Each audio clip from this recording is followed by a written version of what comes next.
Hi, everybody. Welcome to From Demo to Master. This is part two today. It's all about the melody, the Q&A section. I'd like to welcome everybody and thank everybody for tuning in, and especially thanks for all the nice comments and stuff. We've been getting really good responses, and I hope that the information is helpful. And I also want to take this opportunity to thank everybody behind the scenes at Waves. There's a huge support team that's making this all possible and making it, editing it and fixing it up and making it really presentable. So thanks to them. And last reminder, anything I use in the series while the series is running is 15% off if you just type in DD15. It's easy to remember. DD15, my initials, 15% off. And it applies to any of the plugins throughout the course. It's only going to last as long as the course. So we're here to field your questions. I hope I'll give you some good answers. And I'm going to introduce you to our moderator, Gitai, who's going to take it away. Thank you, Dave. Hello, everyone out there. Time is of the essence, so let's start. Okay. We're going to start with some broad questions about mixing and producing vocals. Mm-hmm. And then as we go along, we can get into more specifics. Sounds good. So we have the first question from Paul that I'm sure is on a lot of people's mind. When we record vocals, we don't always have an amazing $10,000 microphone. It seems that with the right use of plugins, you can sometimes compensate somewhat for the mics that are not optimal. Can you give a few tips on how to do that? Well, the main difference between an inexpensive mic and an expensive mic is, of course, the tone. So when we're talking about compensating for tone, we're talking about EQ. So a cheaper mic is not going to have the silky highs. It's not going to have the warm bottom. So you maybe want to bump on the outsides, the highs and lows, and it might have a little more mid-range than a good mic. You just have to use your ears and try to compensate. But also, I would suggest that a lot of great records have been made on inexpensive microphones. A lot of really famous singers prefer handheld microphones. Frank Sinatra being a very famous example on the Duets album. So he had a handheld and a microphone on a stand. And his voice sounds pretty good most of the time. But in answer to your question, it's primarily EQ, sculpting the tone to get it a little bit better than maybe what your budget could allow. Great. Well, do you have any... I think we have a question from Alec, and he's asking... do you have any idea of or any tips on how to avoid crucial mistakes when producing and mixing vocals? Well, the primary mistake young engineers do is to overuse the tools. Just because you have it in your toolbox, you're tempted to use it. I got a new thing, let's try it. So I would say make sure you have a good reason for everything that you're doing. De-essing, compressing for level, compressing for tone, equalizing, and stuff like that, the vocal rider and things like that. It's fine to have a lot of stuff on, but make sure you're doing it for a good reason. Sometimes I get sessions where people have a big chain of plugins, and one part of the chain is bringing the level up, and then later on in the chain they're bringing the level back down. The kind of stuff doesn't make any sense. So of course, you need to experiment and touch the parameters and fool around with them and see what they do. But at the end of the day, if you're really going to be mixing, you want to have a really clear idea of what the plugin's doing and why are you doing that in terms of the mix, in terms of the creative direction. So that's part of the reason that I chose these songs in this course, is because as we work through, it gave me an opportunity to show, here's how I might do this, here's how I might do that. And that doesn't mean I'll do it every time, but at least there's a reason. You have good grounding. Secondly, in vocals, don't stack everything up so many times. Sometimes a single voice is very emotional and gets right to the heart of the matter. Sometimes you need a big stack with, like if you want a choir or something like that, but also in producing, have a good reason of why that part is there. We got another one from Thomas, and he asks, sometimes I find that when removing unpleasant frequencies from vocals, it removes the life from the recording. Do you have any advice on how to tame a vocal performance that contains unpleasant harshness or low frequency resonance without killing the energy in the performance? And if you can demonstrate, that would be great. Okay, let's see if I can demonstrate that. Well, here's the theory behind it. So first of all, you want to roll off dirt from out of the bottom, but you don't want to roll off tone. So if you use an EQ that's got an analyzer like F6 or HEQ, you can see where the fundamental is. Let's see, we got Emily up here. Let me quickly try to demonstrate this. You got a spark in. Okay, so let's look at her EQ with an F6 with RTA. You got a spark inside, igniting fire. So you can see already here's band 2, right? And it's at 125. So there's not a lot of energy going on below band 2. So we don't need to really get rid of that. If there was a lot of dirt like foot stomping or noise, then I would put the filter on and come up here like that, maybe a little sharper. You got a spark inside, igniting fire. And then you can see that everything down there in the non-musical area is gone. But the fundamental tone, the lowest frequency to the left where you see a big part of the wave, that's the fundamental note. That's the note that's the melody. And then the upper stuff is the consonants and the vowels and stuff that's carrying the note, and the upper partials, the resonance of her voice. Now over here we see around this area, You got a spark inside, igniting fire. like around, between 25 and 3K. So another good way, pertinent to your question, to get rid of bad frequencies without sucking the life out of it is to use something like this, a dynamic processor. So I'm going to set the threshold down, and I'm going to put the range. This is how much the F6 is going to move when this band of energy is too prevalent. You got a spark inside. And the more I turn it, the more it's going to work. You got a spark inside, igniting fire. So even on these kind of earbuds, I can sort of hear that she's warming up a little bit. Now you have to figure out if that's right for your mix, depending on what kind of instrument she has to cut through. And the final frontier of that, which is the very first plugin I ever touched in my life, is the Q10, which I say it a lot of times in the course. The thing about the Q10 is it's very, very narrow. It's like a laser scalpel. So if you find a frequency that you don't like, let's get one going here. Q10. Any of the Q series, of course, right? 10 just means it has 10 bands, so a Q4 or Q2, whatever. And we were up around 2,500 or 3K somewhere. So you set the Q all the way high so that it's this, as narrow a scalpel as you can make, sharpest knife. Let me turn off the F6 first of all. And then what I do is I boost it all the way up, 18 dB, that's the max. And then I sweep the frequencies until I hear it whistle. You got a spark inside, igniting fire. I know 'cause I've seen. Okay, so that's either the resonance in the mask of her face. It could be the resonance in that particular microphone. It could be the booth. But for whatever reason, there's a peak, a nodal peak in the overall sound spectrum at right around here, which we've identified by boosting it all the way. And now we can just take it out a little bit.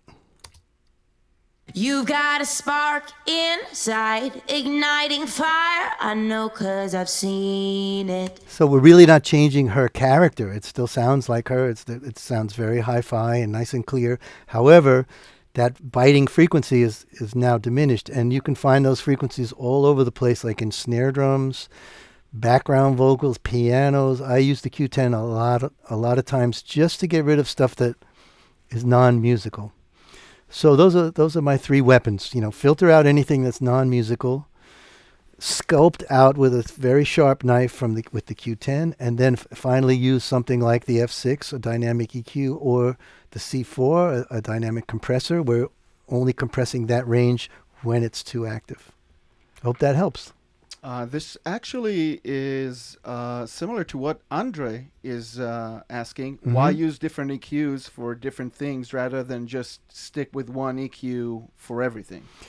That's a very good question. Now, you could mix an entire record with one digital EQ. It's really, your point that you're making is actually absolutely correct. Digital EQ is digital EQ. It all does the same thing. Some EQs have stronger Q quotients, like the Q10, which can be fatter or narrower. So that's why I would choose that. I particularly like the F6 having the real-time analyzer, which is, like I said, is also available on the HEQ. You might select the HEQ because it's an emulation of different analog sources. Some of the settings on the HEQ are modeled after tried and true analog EQs, and there's also digital settings on that too. So that's kind of the HEQ is kind of a Swiss Army knife where it covers a lot of ground. But if I'm in a hurry and I'm thinking musically, I just put the Renaissance EQ on. It's got 6 bands with filters, and it's just fine. As I said a million times already, I like to see the RTA to just prove to myself that what I'm hearing is what I'm seeing is actually what I thought I was hearing. It's also a good way to teach yourself frequencies and where they exist in the musical spectrum. We have a lot of people that are asking about the chain and the chain order. Right. Tommy is inquiring about if you can explain to him what is your standard order for a vocal chain, and is there actually a standard order? Right. The real answer is there's not a standard order. And in fact, in analog boards, there are little buttons where you can put the EQ before the compressor or after the compressor. Of course, in digital, we just drag it. So it's not a matter of the plug-in order. It's a matter of doing a certain amount of jobs. Okay, so first, I'm going to get rid of dirt, like we were talking about with the EQ. I'm going to get rid of harshness. I'm going to get rid of mud. Secondly, I'm going to try to rein in the gain a little bit with some kind of compressor. Now, at that stage, I usually use an emulation of an analog like the CLA2A, even the DBX 160 or the 1176, all those models that emulate hardware compressors, because those compressors have become known and beloved because of the way they react to things like voices, things like guitars and stuff like that. So not always, but first clean up, rein in the gain. Okay, then I might need another EQ beyond that, especially if I'm stacking a bunch of vocals like a background vocal. I might want to EQ on the group side. And then after that, I would also do another gain stage on the group side. And for that, my favorite is RVox. RVox is super simple. It's just a threshold, which the more you pull down the threshold, the harder it works and the more volume you get. It's got a nice gate, which works on just about anything, including drums, but primarily on vocals. It cuts out a lot of headphone leakage. It cuts out a lot of lip noise and gasping and stuff, and opens up very nice and politely when the vocalist is producing tone. So I love that gate for that, and also I like the way it levels out the overall feeling that I've crafted on the individual tracks. So let's see if on Emily's thing, what did I do? Okay, so yeah, Q10. We did a little notching, just like I told you. RVox, here's the gate, here's the compression, and then you can also control your output gain. This is a good place to control your gain stage in general. Leave the fader at 0 and control the gain here, and then you can use the fader to do rides after that. And then my EQ. So all the things I've been talking about here in the Q&A that I dialed up on the individual channel, I was doing on the group. And then people ask me this all the time: where do I put the de-esser? Generally, I put the de-esser towards the end after I've done all my stuff, and I try not to put it on too hard. So you have to listen to it in solo and make sure the de-esser is not causing the pronunciations to sound unnatural. And the de-esser has great, starting with male or female, depending on what it is. That's a really good place to start for your frequency, and then just pull it down till you see how hard it's going to work. Now, there's a brand new one, which wasn't out when I shot the course because this is from the summertime, but just recently they came out with a new one called Sibilance, which I like a lot. It's very smart, look ahead technology, and it adjusts on the fly to where the harsh sibilants and transients are, and it also has a readout. The wave is going by, and you can see the de-esser.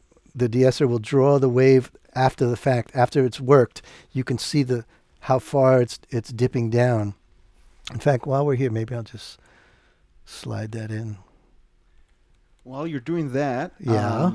You're one step ahead of us. I'm always one step ahead of you You're guys. answering questions that haven't been asked yet, but we can. We got Earl, and he's asking. Actually, he says that a lot of plugin manuals always state that the de-esser should be the first plugin in your vocal chain. Okay. But I understand that. I understand that philosophy because that goes back to my cleanup idea. You know, you want to send the best possible sound to your the further down the line in terms of processing. So, yeah, I can see an argument be made for putting it in early, but I find most of the times in pop and hip hop and stuff, you're boosting highs. I mean, you just can't get away from it unless you have a really bright mic that's overly bright. Almost always you're going to boost highs. In fact, if you look at a lot of the signature series and you crank it up, the first thing you notice is the stuff gets brighter. So, of course, that argument can be made, but you got to remember in audio, there's no right or wrong. It's a DIY business. It was a DIY business when it was 3 tracks. EMI Abbey Road, they built the board from scratch, and Tom Dowd invented 8 tracks. Originally, the faders were cranks from lighting dimmers, and louder was close, and softer was far away because Tom Dowd wanted to feel like the music was coming towards him or going away. So this whole idea of there's a right and a wrong, just throw that away. Just learn, experiment, and try it. Sometimes you might need 2 de-essers. If it's a particularly poorly recorded vocal with a mic that's very sensitive to sibilants, then maybe you need 2. I've found in my work that it works really well at the end of the chain if I don't put it on too strong.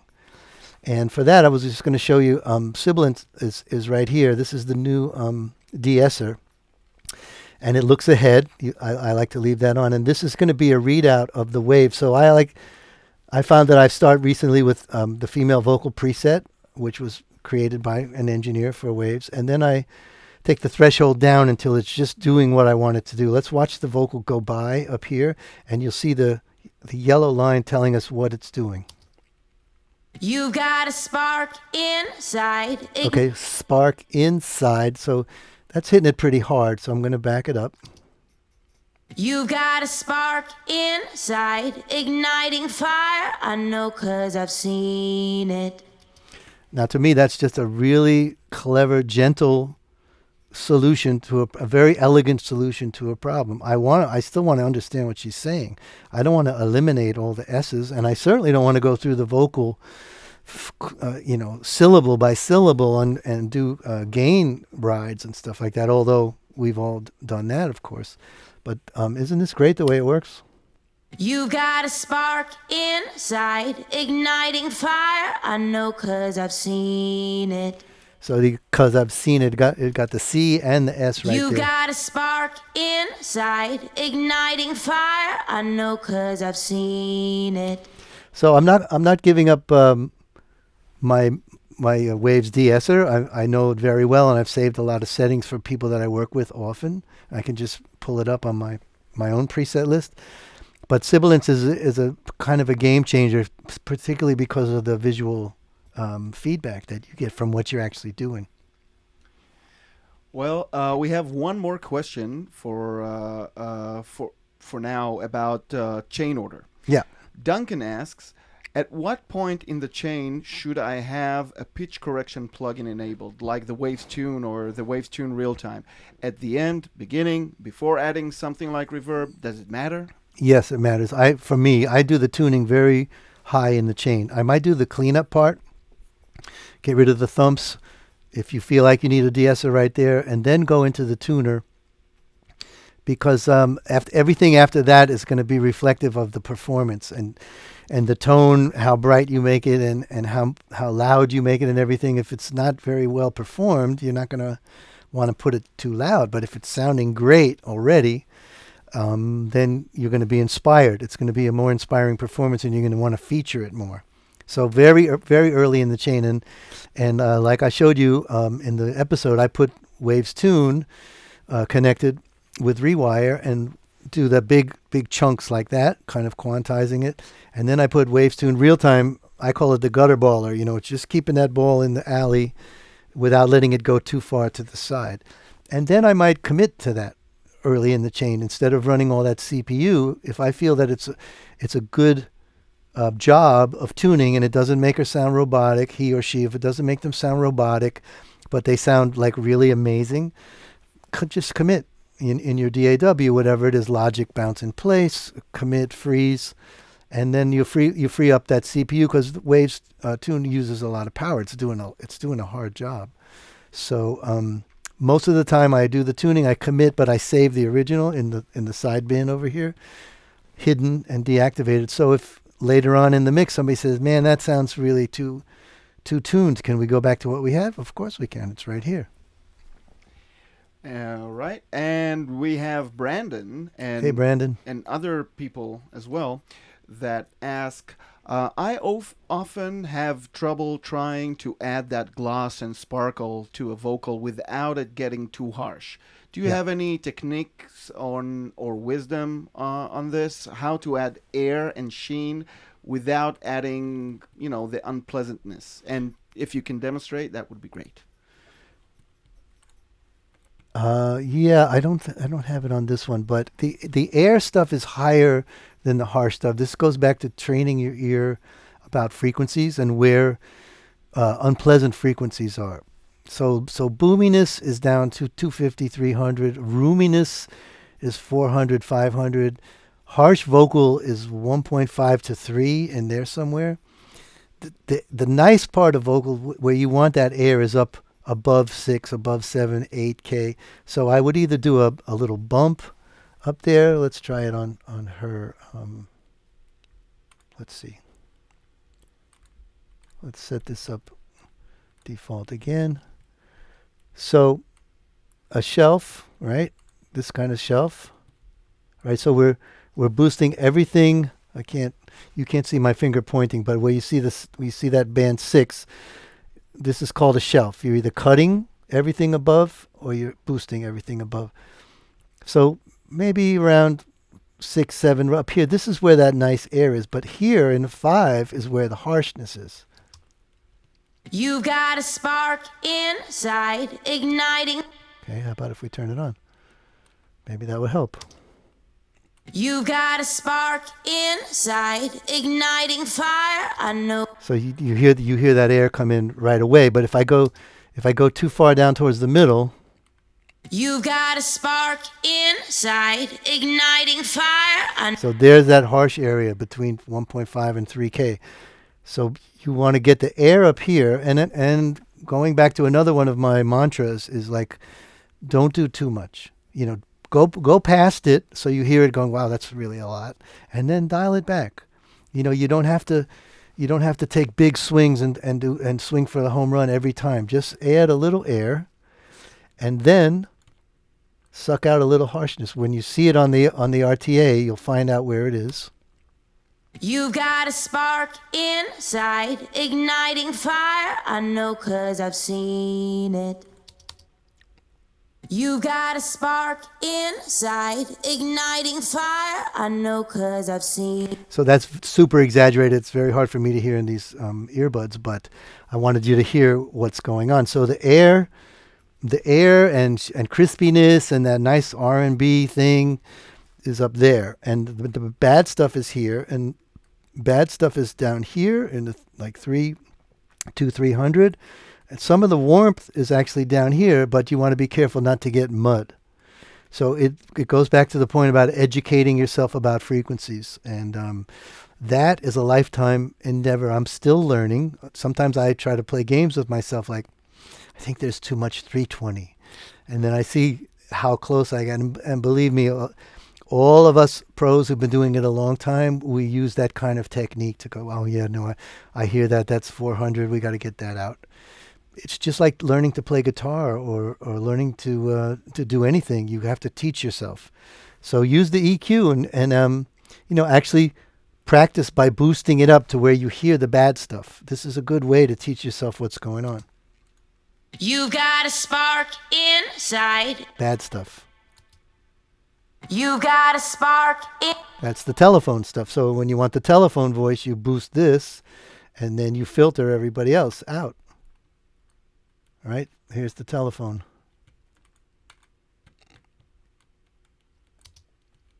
You got a spark inside, igniting fire. I know 'cause I've seen it. You could be a force so great who makes. So that's my point about just learning frequencies and what frequencies sound good, and also learning a lot about arrangements. So like if you have a lot of guitars and a lot of voices, they're all going to be in the same place because they're all in that middle. So you might need a baritone guitar, or you might need a bass and less regular guitars, and the cymbals are up high and the snare is in the middle and the kick is low. You have to really, if you really want to be a mixer, you have to think like a producer and like an arranger. I think we said that 200 times in the course, but it's really true. Think like an arranger, think like Leonard Bernstein, and learn where the frequencies are. Dave, quick question. Yes, sir. Do you have the real ADT on this session? I'm sure I have it at the ready if I'm not using it. I don't recall. Because we do have it we here. have a question about it. Yeah, I love real ADT. All right. So Manuel asks, I've noticed that in one of your demonstrations there were doubled vocals on one track. How do you do that? I think you mean the track had actually two voices on it. Is that what he means? Because that's a recording technique. Either two people sang at the same time, or it was bounced down from two performances, bounced down to one track for whatever reason. It might have been spread stereo the way the producer wanted it. Sometimes people commit their background pannings and levels and stuff to me in a stereo field. But there's a couple of ways to thicken voices, and one is called doubler. That's been around for a long time, and what that's doing is creating two copies of the input, and you can pan them, so you can have them like really far apart or really close together. Maybe I should show that here while I'm talking about it, and that's in, where's doubler? We'll use two voice because it's easier to see. Okay, so here's my main voice up here, and you can turn it on and off. And here's the two doubles. Now these are 6 dBs below, less than the main, and that is represented by how far they are in this semicircle. This would be 0 all the way out, and you can make them softer or louder that way. And then the panning. The next box is the panning, and that's represented by the arc here. So these were the left and right speakers. And then the main thing with doubling is to have it a little bit out of time. So as you can see here, the factory default comes up with like almost 10 milliseconds, which is very, very close on one side, and then a little bit longer on the other side, 23. We used to dial these doublers up on boxes. There's some famous brands of boxes that had harmonization, what they called it. So you would put the left side. I remember my favorite number was 1923. So I would put the delay 19 on this side and 23 on that. And it was easy to remember because the year 1923. That was my setting.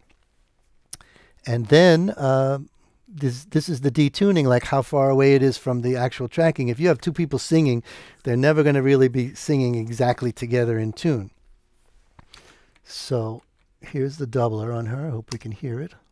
You got a spark inside, igniting fire. This is very easy to hear that she's thicker, right? But it's not a chorus because it's not modulating. And that's the difference between doubler and real ADT. Real ADT was done with a with a tape machine, and the signal was fed in on the record head and then fed back out. And then they had a rheostat controlling the voltage to the motors of the tape. So the tape could actually change speeds just very subtly in time. And while they were recording it, the assistant engineer or one of the engineers would have to sit there and slowly change the rheostat so that there would be modulation. They were trying to emulate human beings singing imperfectly. That was the trick. So let's send Emily to that. And see. In fact, I am sending it to her. See this? I call it double. That's my preset right there, double. And I'm sending it. So let's send a ton. You got a spark inside, igniting fire. I know 'cause I've seen it. So now you hear the same doubling, but there's a little bit of a comb filter thing going on because if this graphic illustration of the speed, it's like the engineer is sitting there with the rheostat and rocking it back and forth. I did a session once with Shelly Yakus, the famous mix engineer, and he actually touched.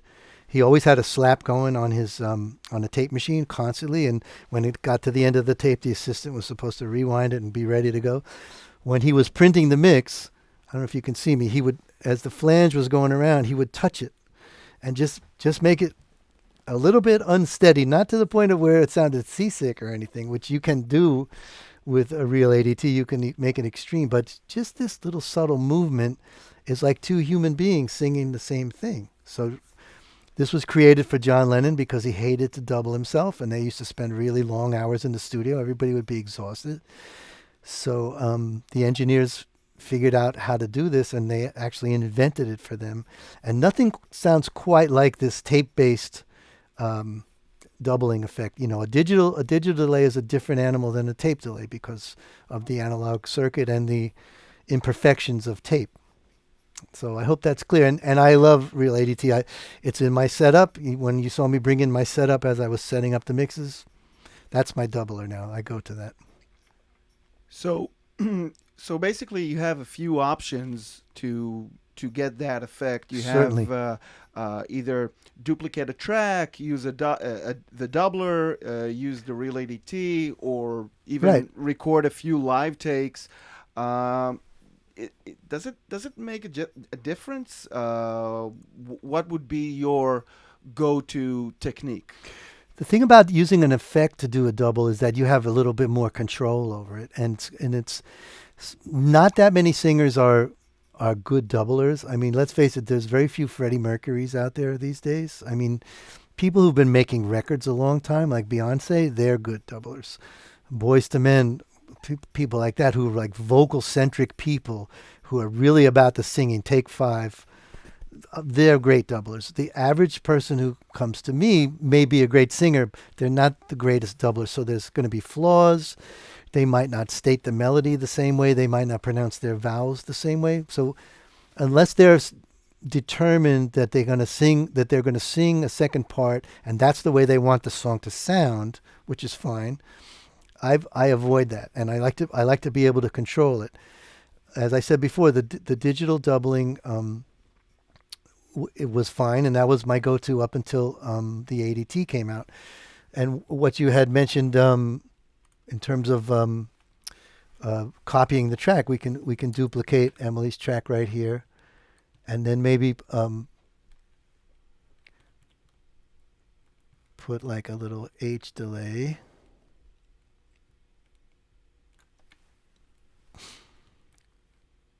In milliseconds, like really small. And then modulate it a little bit, very slowly. Are you going to mod? You got a spark inside, igniting fire. I know 'cause I've seen it. You could be a force so great. So you hear the modulation. It's not reading out on the readout, but you hear it. If I raise the rate, you hear it going. What that's doing is it's changing the delay time with an LFO. So I would have it not a lot, so I don't hear it like seasick, and very, very slow, like two human beings. They're never going to sing, exactly the same, even if it's the same person. You got a spark inside, igniting fire. and then bring it down a little bit. Let's turn off the ADT, which we hear.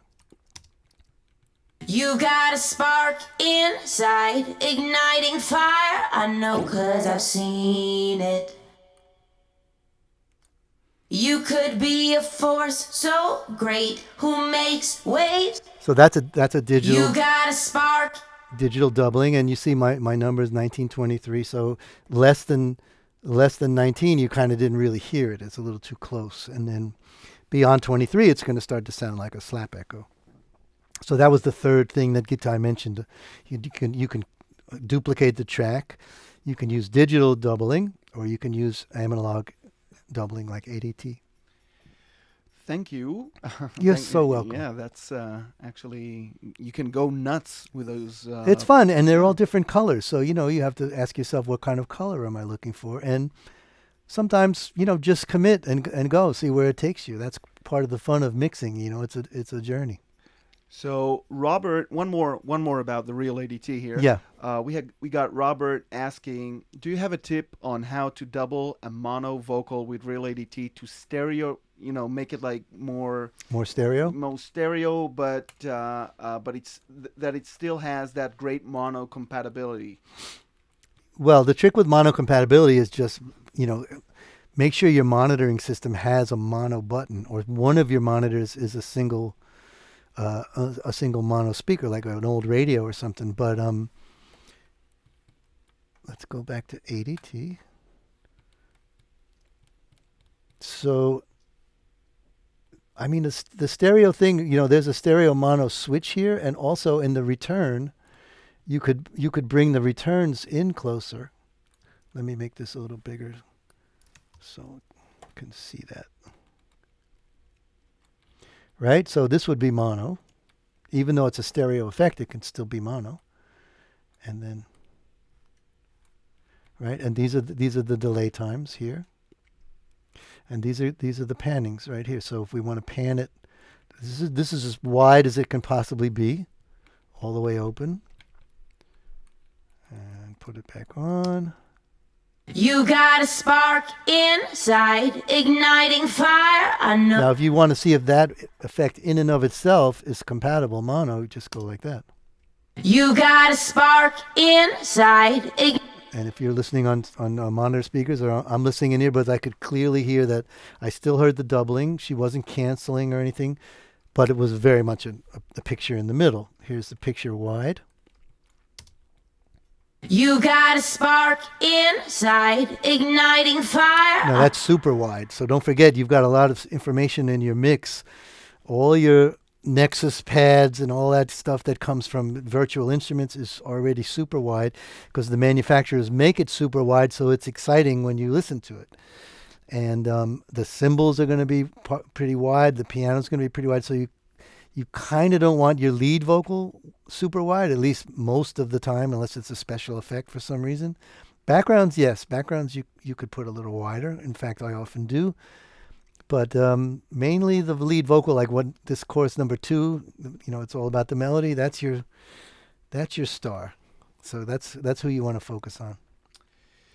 Let's move to some questions about compressing vocals. Okay. So we got Kenzel, and he asks, how do you know when a vocal is overcompressed, or whether the compression on the vocal is good and professional sounding? Okay, that's, for me, that's artistically very easy to say. I don't want to hear the compressor work. Now, I know a lot of guys like to hear compression and what it's doing. I like to hear the tone of the compressor. I don't like to hear it pumping. I don't like to, when the singer's leading up to the big note, I don't like to feel like the hammer's coming down and squashing her. And I guess we could try to demonstrate by overcompressing. Let's see. Let's go to this guy. Solo.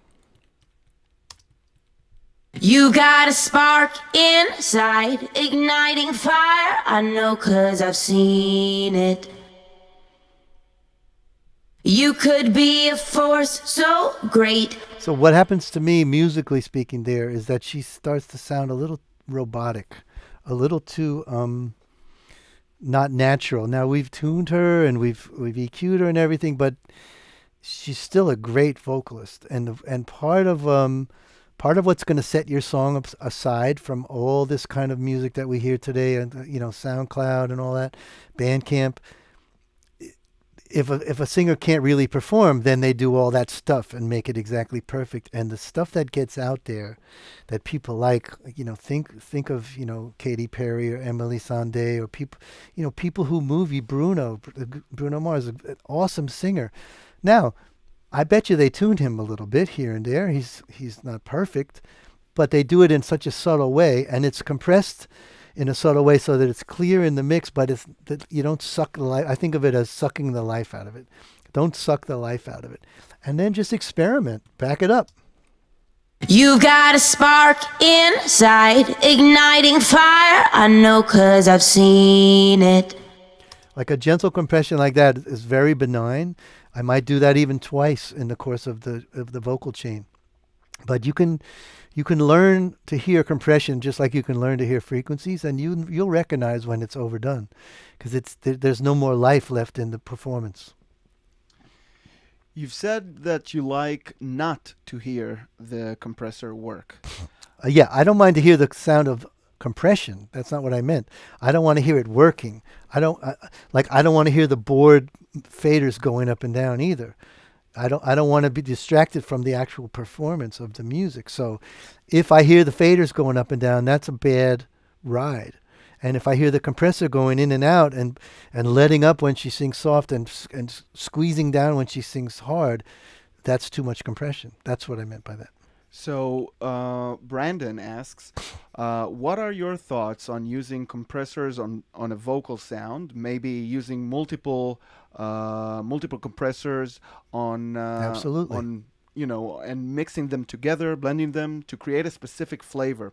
What are your thoughts on using compressors as sound texture creators versus simply using them for dynamics? No, they're absolutely sound creators. And when we were talking to Jack, he was saying that the biggest influence in his whole career was compression and how he could alter time, meaning that he can change the attack and release of a sound so it sounds lazy or sounds aggressive. And also the hardware emulations have very, very specific sounds. There's nothing that sounds quite like an API 2500. There's nothing that sounds like a Pultec, a Fairchild 670. The sound of Ringo's drums listen to the intro of George Harrison's Got My Mind Set on You, which is Jeff Lynne. The drums go, it sounds like a duck is playing drums because they have the Fairchild on stun. Now that was a sound. That was a late 70s, mid 70s rock sound. It's a great sound. So, okay, you have to learn frequencies. You have to learn arrangement. Now you have to learn colors of compression. The 1176, very transient and very aggressive. The LA2A, very transparent, very soft 2B. Fairchild, super aggressive, and DBX, transparent. This in the Waves complement we have, what about the V series, which is the second generation of Neve, the VR. They all have a tone color. Now, going back to your question, absolutely compress at the fader, the first fader, compress at the group. This is called serial compression or stage compression. I see blogs about it all the time. It's different than parallel compression. Parallel compression means one sound is not compressed and one sound is. Serial compression means a little here, a little here, a little here. When we get to mastering, I talk about doing that on the whole record. Instead of using one compressor or one limiter to get my giant record, I use them in little stages for a number of reasons. I can control it. They have color. And I'm not asking one plugin to do too much work. So it's a very good point you make about doing it in stages, A, and B, doing it for color. Absolutely right on both points. So the next set of questions might be a good opportunity to move to a different song with the male vocalist. Okay. All right. Got any ideas? Well, either or, Were we going to go rock or are we going to go hip hop? What's the question lead to? So Sam asks a very general question that other people are asking too. Yeah. Are there different basic ways of approaching male versus female vocals? Obviously, every individual case is different, but any rule of thumb? I don't know that I have. I'm going to open up the hip hop guy. I don't know that I have a rule of thumb because there's guys that sing high and there's girls that sing low. You know, the way you mix is by listening to what you've got. And the first thing I do in a mix is push the faders up, not in solo. Just try to get, if you remember episode 1, I just kind of get the general kitchen laid out, you know, with the waffle iron over here and the boiler over here, and, you know, just get everything in the right place so I can cook. And then I dig into sculpting the sounds. Episode 1 was with the drums, episode 2 with the voice. So there's not necessarily a rule of thumb. You want to get out mud and boominess. You want to shine up the top end. You want to get out nasal harshness. I think it would just depend on the sound itself. And this hip hop stuff that we did at Esclavos had a lot of good different kinds of things going on. So, you know, we had this sort of low talking verse. Oops, that's the wrong. Where's this verse? Right here. There's the verse. Quiero volver a empezar, dejar otra vez todo atrás, caerme desnudo en la tierra, bañarme en las olas del mar. Not too much effects. I'm doing a lot of it on the group here. As you remember, I went through it. We're doing a little saturation and stuff. And here you see my de-esser at the end. That goes back to the question a little while ago. And that's just me. One of the points I made at the very beginning of the course is this is my way. It's not an encyclopedia. It's not meant that this is how Dave does it, so this is how I do it. If we asked Tony or Chris Lord-Alge or Andrew, any of those guys, they're going to go, no, Dave, I never did it that way. I do it this way. It's a DIY kind of thing. And what you have to learn is not how we stack them up, but what are they doing? Like if you are sure that what you're putting in is doing what you want it to do, then you're good. Saturate first, then DS. DS first, then saturate, then squash the whole group. It doesn't matter. It matters that you know what the plugin is actually doing. So getting back to the different male stuff, remember we had the... Muchas maneras de esclavos, un nuevo orden mundial. The distorted phone voice, and we also had the whispers. Muchas maneras de esclavos, un nuevo orden mundial. Now this is a really good example of production. How cool is that? Like in 32 bars, the guy's giving you 3 different vocal techniques. Okay, so right away we know it's not a Whitney Houston record. And then we have the chorus, right? Solo veo esclavos. Solo veo esclavos. So we want him to be aggressive, but we want him to still be clear. So the treatment is just really all about fitting the frequencies of that vocal performance into the overall frequency scheme of your track. We got a question from Lucky Luke.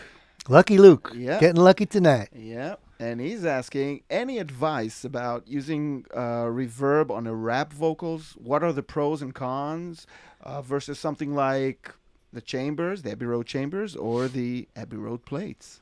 Well, there's often reverb on rap, but it's not long reverb. It's generally pretty short. So in the chamber, in the real chamber, it's very hard to control the length. But in the Abbey Road chamber plugin, of course, you can dial the length back. Rap doesn't sound that great if it's just super dry. If it's like nothing on it, it sounds a little unnatural and out of the frame, I call it, where it's just sitting there, but it's not integrated into the mix. So the early days of rap was just a room. They would put them in a room, like the small wood room, which you could pull up on the Waves IR sampling reverb, or find a room in H-verb, something small, but just to give it some girth, and also a little slap delay in addition to the room, not so you hear an echo, but so you just hear a little bit of a shadow, an outline. Rap generally doesn't have long reverbs. Ballads, reverb lengths and stuff have to do with the tempo, and ballad halls, which is a bigger space, compared to a rap room, a faster tempo with a more fiery tempo. What's the word? Cadence, with a rhyme and the delivery is fast. You want a short reverb, so you're not going to soup it up. So As a good starting point. thanks. Sorry. It's okay.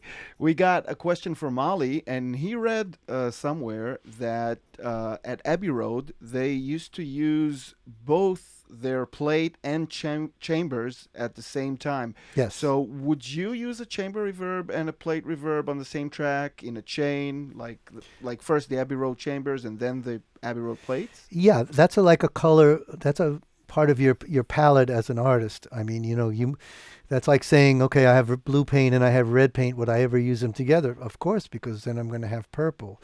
So you might have mix them in different quotients. If you want the plate to have a long sailing tail and the chamber to give you some fatness, absolutely, you would mix. I often mix halls and rooms together, even on things like drums sometimes. There's no real rules about that, and mixing is sometimes a really interesting combination. So the answer is yes, absolutely. I would use a combination of reverbs very, very often. If you think about an analog board or even the digital board, so you have 5 sends, and if you show in Pro Tools, you have up to 10, right? So you could have send 1 go to the plate, send 2 go to the chamber, send 3 go to the slap, send 4 go to the audible repeat, and then just dial it up a little bit. On all DAWs work the same way, where you can send multiple things from the same source. So absolutely, without question, you should stack at times to get a certain color for your palette. So we got a whole bunch of people asking this. What are your thoughts on controlling the dynamics of a vocal performance using compression versus vocal writing? For example, using a compressor versus using the vocal writer plugin. Is there a difference? And if so, what's the difference? The main difference with the compressor is that it's altering the tone a little bit, usually in a good way, and that's why we like them. They're emulating analog circuits. A strictly digital compressor, maybe like RComp, is more of doing rides based on a threshold. But and again, this goes to the combination thing. Combination of reverbs, a combination of gain control. I've have clients who don't like compression at all, and they refuse to allow me to put it on. And then I'm doing really long sessions of rides and over, and I comb through the rides and I make them smoother and more accurate syllable by syllable. I do a combination of both. The reason I brought in Vocal Rider was kind of to show you guys how it works. I use that if it's a very difficult vocal to keep in check. I use Vocal Rider for that. A lot of times I'll just draw in my own gain, depending on how much there is to do on the song and how much time we have to do it. But those are levels. That's just volume. Whereas compression is altering tone and transients because of the nature of the circuitry. So again, combination, really, really good stuff, and not too much of either thing, in my opinion. So you said that you like to draw your own automation. Yes. But how much of a time saver is the Vocal Rider when you need to be fast? Oh, it's a super time saver, and the bass rider too. I don't know if I used that in the drum and bass show. I think I did on one song, but the bass rider does the same thing for bass, because bass guitars, the way they're played, a lot of the little notes in the between get lost and a lot of the big notes bloom. Bass rider will grab that stuff for you. The cool thing about both a Vocal Rider particularly is that you can then spit out the automation like I showed you, and then if it's a little too crazy, you can lighten it up and thin it out, so that helps. And we got another question from Lucky Luke. Out of all Luke gets 2 questions? Yeah, Man. yeah, 2. Out of all the plugins you're showing, Yes. which would you say are the most important for vocals if you only have a small budget? If you you have to have one good EQ that you know how to work very well. So, the F6 is a really good deal because you have the RTA, the readout, and you have some dynamics. You don't have to use the dynamics if you just want to use it as an EQ. It's kind of like asking which tools. You need a screwdriver, you need a pliers, you need a hammer, you need a saw. So, the Renaissance series was kind of designed for that, like a general housewife toolbox for somebody that needs to hang a picture or, that kind of stuff where they're really good and they work strongly if you want, but they're easy to use. And I changed my my flavors over the course of time. If I look back on mixes from 4 or 5 years ago, I'm kind of using a different complement. Flavor, almost flavor of the month, but it's also my learning curve as I'm working through my career. And this is what I was doing here in the 90s, and then we got to the 2000s. I was using a lot of this, Max Bass, maybe for example. Things came into my favor, and that became part of my sound. And then I moved on to other things.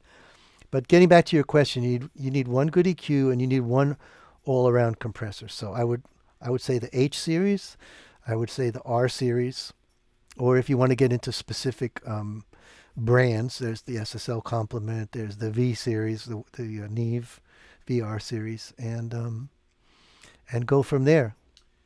And Victor asks basically the same thing, but I think we can add some more go-to absolute essentials for vocals. What would be, let's say, your essential reverb for vocals?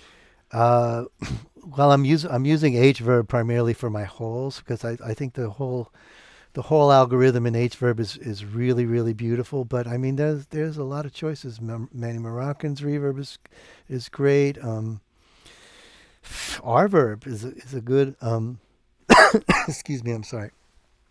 Sorry if I'm repeating myself, but Tomer, you can cut that out on the replays. But you need one good verb. So getting back to what would be the best for a budget consideration, the H series or the R series. The R verb has all the parameters that you need, all the algorithms that you need. But you'll find yourself expanding. It's a kind of an endless. I mean, because you're listening to me talk right now, you chose this game, and you're stuck, man. You're here because you love it already, and you're never going to just have one. You're going to go, man, I have a new mic, but I really want that other mic to see how it's just an endless thing, and you have to embrace that and love it, and I love it too. I just bought some mics the other day. So we got Dean plus a few other people. I wonder if it's my friend Dean. I think so. He asks, can you share your thoughts on a channel inserts versus sends, especially for reverb? I use TrueVerb inline because in the manual it says that was the design factor. I very, very rarely use time-based stuff like verb and delay inline. Unless I'm going for a certain thing, like a guitar, I might run through the tape delay because I want the tape sound on the guitar itself. But I find in mixing, you usually have to send a lot of things to reverbs, background vocals, pianos. Everything might go to a hole or it might go to the plate. So that's a send and return thing. And in general, consoles are set up primarily for sends and returns as a mix technique. So I would say 9 times out of 10 it's a send and return, and it's an insert for a certain color, like TrueVerb or like a tape delay. Well, Dave, it seems that this is all the time we have for today. Man, it goes quick. You guys are coming up with some Flies. great stuff. So we would love to thank you for your time. My pleasure. And don't forget about DD15. Yeah. Save a little money. All right. So what's next on the menu? So now we have our beat and we have our lead vocal. Next, we're gonna surround it with the parts that the producers came up with. The guitars on the rock song. We have awesome guitar amp sim demonstrations about the new PRS module, which is for hard rock, that's really the deal. And keyboards, just basically filling up around and still maintaining the clarity of the voice and the pump from the groove. So we're gonna put the meat on the bones. That's chapter 3, and then we're gonna fine tune our automation and our mastering in chapter 4. So thanks once again, everybody, for being with me, and thanks for the really nice comments. And hit me up on my website if you have something direct. I really try to get to everybody. It might take a minute, but I will try and answer you in person. And thanks.